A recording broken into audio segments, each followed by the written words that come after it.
sebetulnya akan membuat kita itu lebih rentan terkena karena imunitas tubuh. Ada keperluan lain, cuma saya tidak pernah pengalaman, tidak pernah. Bisa ditanyakan ke teman-teman, tidak pernah main ke rumahnya siapapun.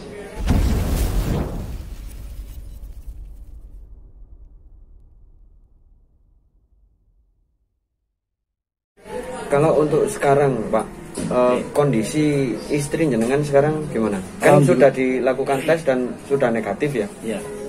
Alhamdulillah setelah dilakukan tes dan negatif, kemarin awalnya tidak mau tes.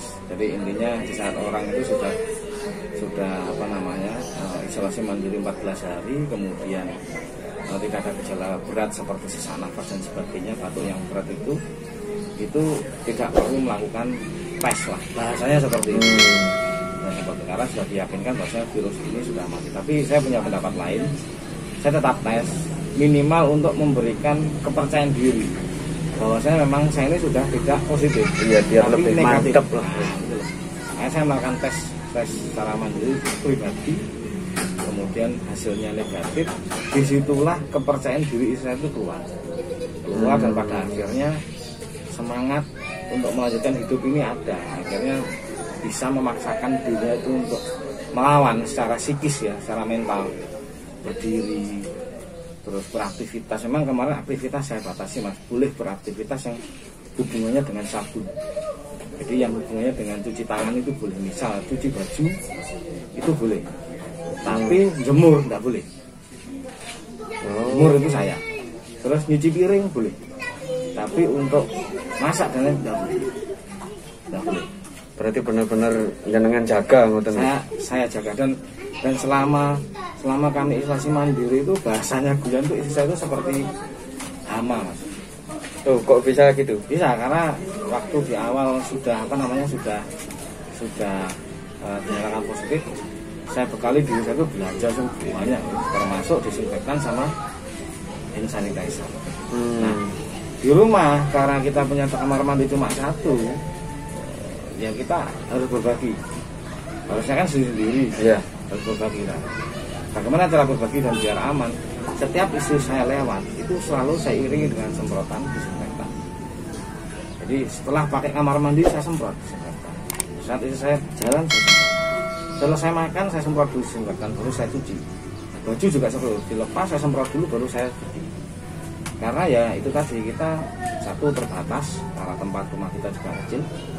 Yang kedua secara pemahaman, dan kalau dipaksa pun harus juga tidak bisa. Akhirnya saya berinisiatif berpikiran bahwa saya akan membunuh ini adalah hand sanitizer dan disinfektan. Dan itu rutin Mas, itu rutin. Katakanlah satu hari itu tanpa saya bolak-balik itu rutin saya semprotkan. Itu rutin saya semprotkan. Setiap saya habis ngasih makan ke istri, keluar kamar, di depan kamar saya semprot sama anak saya. Baru saya cuci tangan. Gitu. Jadi memang seakan-akan kayak kalau orang yang tidak tahu keseharian saya waktu kemarin saya isolasi mandiri, ini mungkin bertanya apakah benar sih? Gitu. Apakah benar terkena COVID? Apakah tidak? Ternyata kok masih satu rumah. Tapi kalau tahu apa yang saya lakukan, pasti bilangnya, oh ternyata seperti ini. Jadi yang kelihatannya walaupun di dalam rumah bersama, tapi benar-benar dijaga, ya. Dan banyak teman-teman yang telepon saya, tanya pengalaman saya gimana. Ya saya ceritakan. Banyak teman-teman Kicau Mania yang tanya ke saya, teman-teman yang mungkin dari dosen di kampus saya ini juga banyak. Saya ceritakan apa adanya dan alhamdulillah sedikit membantulah pengalaman saya ini untuk bisa mengatasi di saat kita memang kondisi rumah itu sempit. Seperti itu. Dan memang benar omongannya orang-orang saat kita makan itu harus posisi hangat, minum pun juga posisi hangat, dan itu kalau di agama Islam ya, itu kalau nggak salah memang disunahkan kita makan itu dalam posisi hangat karena akan membuat metabolisme tubuh itu lebih optimal, bekerja lebih baik. Betul. Berarti kan bisa dibilang kalau orang yang terpapar COVID atau apapun lah, jadi mereka sebenarnya tidak perlu dijauhi Pak ya. Justru malah yang mereka butuhkan itu support atau dukungan dari orang sekitar juga kan sebenarnya.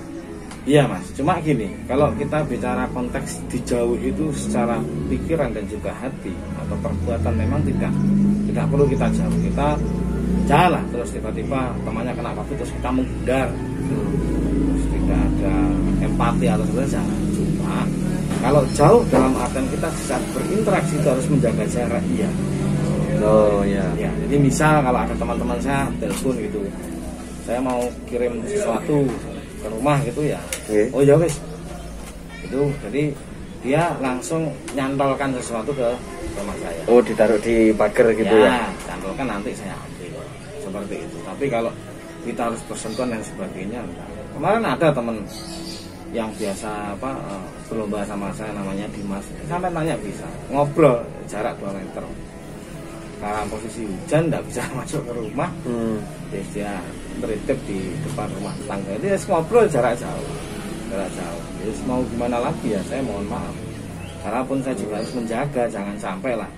Ya kan istilahnya jenengan juga saling jaga aku yang jaga kamu biar enggak sakit juga kan gitu. Bahkan sebelum ada PPKM darurat ini kan saya sudah pakai masker kan sudah 2 lapis. Karena sebetulnya memang masker hanya satu ini kita akan begitu menolong, cuma efeknya itu beda. Misalnya kita kalau pakai masker double seperti yang saya lakukan sekarang, itu memang beda.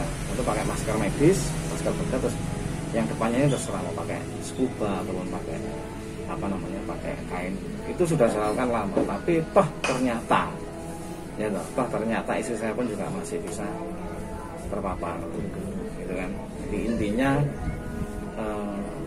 apapun yang kita lakukan itu jangan pernah putus asa, tetap dilakukan, tapi tetap harus tawakal. Karena kemarin alhamdulillah dengan adanya ini kita bisa lebih mendekatkan diri dengan Yang Maha Kuasa. Karena sempat istri saya itu merasa linglung, ini sakit apa? Terus saya tanya takut mati, dia diam, jelas lah pasti takut mati lah. Mungkin ada yang dipikirkan anaknya, mungkin orang tuanya yang tinggal satu, ibunya sendiri dan sebagainya. Akhirnya saya bikin guyonan gitu kan, coba baca syahadat bisa enggak? Ternyata bisa. Dan saya suruh baca la ilaha illallah, ternyata bisa. Ya saya bikin guyonan aja. Kenapa? Dia tidak tegang dan juga dia tahu bahwasanya masih jauh dari kematian. Di saat orang masih bisa mengucapkan syahadat dan la ilaha illallah, tentunya mati itu masih jauh. Seandainya pun memang itu mau mati, bisa mengucapkan 2 kalimat syahadat dan juga masih Allah dengan kondisi yang lebih baik. Seperti itu. Berarti kan ya alhamdulillah bisa masuk surga loh, Mas. Gitu loh. Dengan mati gitu. Akhirnya saya bikin guyonan. Udahlah, enggak usah terlalu dipikir. Berarti malaikat mautnya masih belum lewat. Itu kalau nggak salah di hari keempat, kalau nggak hari kelima saat kita isolasi mandiri. Karena memang isolasi mandiri itu kalau nggak kita bikin enjoy, ya kita memang depresi, Mas. Berarti jenengan punya cara-cara tersendiri buat membangkitkan semangat istri ini, Pak. Karena apa? Karena isolasi mandiri sama di penjara itu beda tipis. Kalau di penjara itu kan di lembaga masyarakatan, kalau isolasi mandiri itu dalam tanda petik di penjara di rumah kita sendiri. Makanya kita bikin enjoy, karena itu salah satu kunci untuk kita bisa melawan COVID ini. Pak, mungkin ada pesan dari jenengan buat ke masyarakat luas lah ya, untuk COVID ini gimana? Mungkin untuk tidak harus takut atau gimana? Iya, jadi gini Mas, untuk mendapatkan semuanya ini berdasarkan pengalaman saya sendiri. Jadi COVID ini ada dan kita harus percaya. Namun tidak perlu takut. Kenapa? Karena dari pengalaman saya, COVID ini memang cepat menular. Namun kalau kita tidak punya penyakit bawaan yang kronis, itu mungkin akan lebih mudah kita melawannya.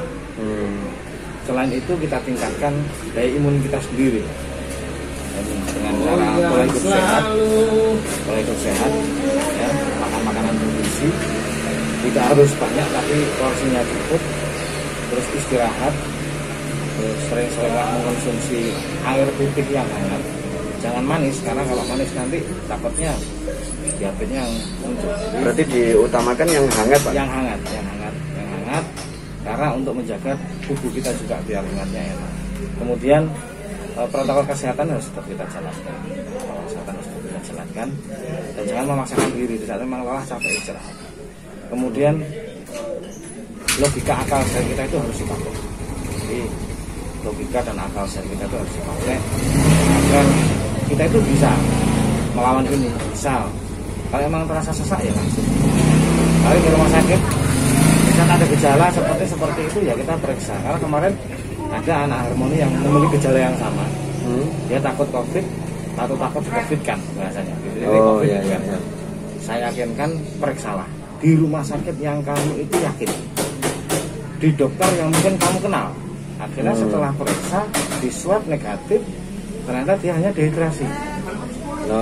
Opname dia 3-4 hari habis itu sudah. Nah, kalau ini tadi kita hanya merasa takut, rasanya di-COVID-kan atau COVID, kita takut dengan COVID, kita tidak tahu penyakit kita itu apa, dan pada akhirnya kita akan salah menemukan. Jadi nanti malah membuat apa ya, istilahnya kayak malah dihantui perasaan sendiri, ketakutan sendiri, ya.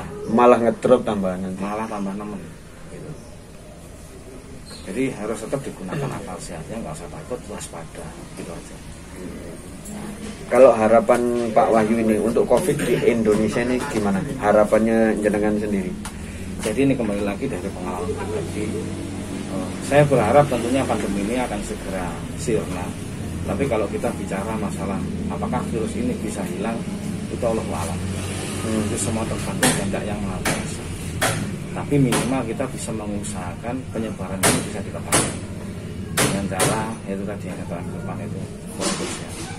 Namun tentunya saya juga berharap bahwasanya penanganan COVID ini di negara kita itu bisa lebih sistematis. Mungkin pimpinan-pimpinan di atas sudah bikin sistem yang bagus, tapi eksekutor di bawah ini yang perlu diberikan istilahnya itu ketegasan naluriahnya harus tumbuh. Bagaimana kita harus benar-benar ikut menjaga, jangan sampai orang-orang ini yang terpapar itu yang terdampak COVID dan memang mereka sangat membutuhkan dibantu itu jangan sampai tidak tertangani. Seperti yang saya alami, saya beranggapan bahwasanya di saat saya COVID, istri saya COVID, itu pasti nanti akan ada orang gugus COVID yang datang ke rumah. Dengan jalan apa? Saya sudah cek di lab. Lah, lab ini kan sudah tahu kalau saya positif. Ya kan, istri saya positif. Saya juga laporan ke dokter di balai kesehatan. Juga sudah tahu. Saya kirim hasil swabnya positif. Nah, harapan saya di situ ada apa? Ada interkoneksi antar dinas gitu. Jadi, oh ini ada kasus baru di mana? Oh di sini. Buktinya apa ini? Akhirnya ada tim gugus COVID yang datang untuk bagaimana memberikan mungkin penanganan seperti apa. Saya harapkan seperti itu. Jadi benar-benar COVID ini bisa hilang, bukan hanya dengan sistem PPKM, pembatasan dan sebetulnya masalah pembatasan itu perlu. Yang dibatasi itu adalah kerumunan. Tapi secara aktivitas itu harus ditata, diberikan solusi lah untuk orang-orang ini, bukan hanya ditekan seperti tidak. Manusia ini atau warga Indonesia ini butuh solusi, bukan hanya butuh peraturan. Jadi saya berharap pada pemerintah, mungkin saya yakin sistemnya sudah bagus, mungkin mengeksekusi sistem ini juga perlu orang-orang yang kompeten agar sistem ini berjalan dengan baik. Kemudian saya juga berharap jangan hanya memberikan aturan tanpa solusi. Saya berharap ada aturan dan juga solusi sesuai dengan batasan dan porsi masing-masing. Misal di pasar seperti apa, di mall seperti apa, atau mungkin yang memang benar-benar membutuhkan pendapatan, karena mati itu bukan cuma hanya karena COVID, karena takdir dan juga karena tidak makan itu juga bisa mati. Benar-benar. Jadi bukan hanya karena penyakit, karena takdir dan tidak makan pun juga bisa mati. Tapi lihat kita dalam pandemi ini mungkin kita ikut mensukseskan program pemerintah ini. Mungkin pada akhirnya kelaparan, tapi saya yakin tidak. Karena terutama di Malang ya, Malang sangat istimewa, luas sekali. Karena kemarin saat saya juga ngedrop sakit, saya minta bantuan ke beberapa orang yang memberikan bantuan, misal Dapur Caudin, ini bukan promosi ya, asli Dapur Caudin. Kemudian Malang Boys itu memang benar-benar mengirimkan makanan ke rumah kami dan sangat membantu. Dalam artian di saat posisi saya itu ngedrop 3 hari, itu saya tidak bisa melakukan aktivitas dapur, masak, dan saya tidak bisa tertolong dengan itu. Saya yakin kalau kita bisa bersama-sama untuk menangani COVID ini, muncul dari diri kita sendiri, saling membantu dan semuanya, ya kita pasti akan bisa lah dan untuk pemerintah saya harapkan ya sistem yang memang sudah dibangun bagus, kalau bisa eksekutornya pun juga diberikan pengertian agar bisa mengeksekusi sistem ini dengan bagus. Jadi istilahnya benar-benar dari atas 100 misal sampai bawah harus tetap maksimal ngoten ya. Seperti itu. Karena yang saya pahami dan mungkin saya rasakan terkait kenapa kok saya tidak didatangi tim gugus COVID dan tidak ada penanganan seperti itu. Bahkan untuk beli vitamin sendiri, kan katanya kan ada, kalau itu dibiayai oleh negara ada vitamin mungkin ada seperti itu kok tidak. Ya bukan berarti saya menuntut tidak. Mungkin kalau terjadi di orang lain yang mungkin secara kemampuan finansial tidak seberuntung saya, tidak sebanyak teman seperti saya, mungkin kalau teman-teman sangat membantu saya, berarti kan mereka butuh. Jangan sampai istilahnya itu tidak tertangani dengan baik. Ada yang kesulitan seperti itu. Yang mungkin harapan saya untuk pemerintah dan juga masyarakat, ayolah kita sama-sama agar pandemi di negara kita itu segera berlalu dan selesai. Oke. Siap. Terima kasih untuk Pak Wahyu sudah meluangkan waktu dan kesempatan buat ngobrol-ngobrol sedikit lah bareng Ijang. Jadi Ijang ucapkan terima kasih. Semoga untuk kedepannya keluarga Pak Wahyu juga diberi kesehatan dan rezekinya tambah lancar. Amin. Oke, terima kasih Pak Wahyu. Buat kalian yang belum subscribe, terima kasih yang udah nonton video ini. Semoga bisa memberi istilahnya pengertian atau pengetahuan, oh ternyata COVID itu seperti ini dan orang yang terdampak COVID itu seperti ini, tidak perlu ditakuti, tidak perlu ini. Kalian bisa lebih tenang istilahnya. Buat kalian yang belum subscribe, kalian klik tombol subscribe dan juga share video ini di semua sosial media kalian. Oke, terima kasih. Wassalamualaikum warahmatullahi wabarakatuh.